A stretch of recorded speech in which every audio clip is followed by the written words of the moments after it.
today's day and age, the beard is seen as an attractive thing. For the hipster vibe, for a guy that strives to own in time and flirt with the fling. A fashion that won't necessarily last, but will create manhood and lust under the mask, and hey, that's cool. You see, beards are great.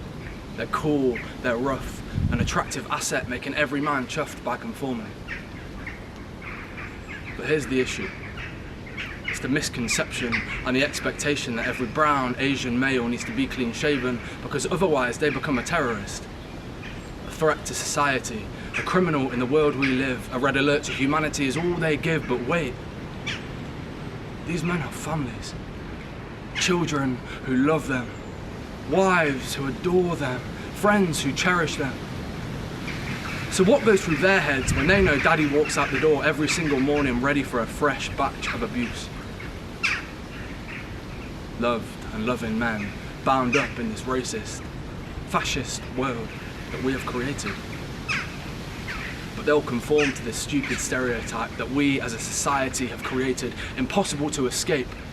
Loved and loving men bound up in this world that we call home. Here's another thing. Why does it take a shooting to create the hashtag Black Lives Matter? It's almost as if they didn't before.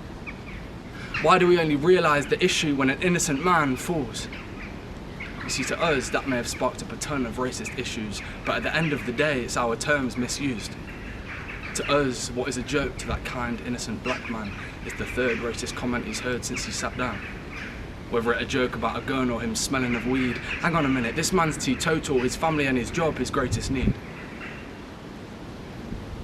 I took a quote from my friend, a black man from the South End. When spoken to, he couldn't even pretend to hide the tension that people hold towards him.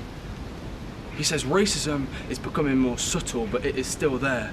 People all get caught up in this political propaganda, but they don't actually care. They all still live their lives in instinctually secluding black people, yet they're first on Twitter and Facebook to say, fuck the American police force. You see, what we have here is something from the generations passed down.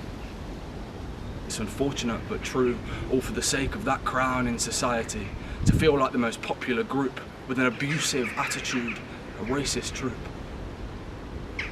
So for an ethnic minority, let's be proud of who we are, because the prejudice that we get doesn't have to scar, because we are all human with a beautiful story and a stunning ethnicity, never at all boring. So I'm not saying that we're all racist, but what I am saying is that we are all human.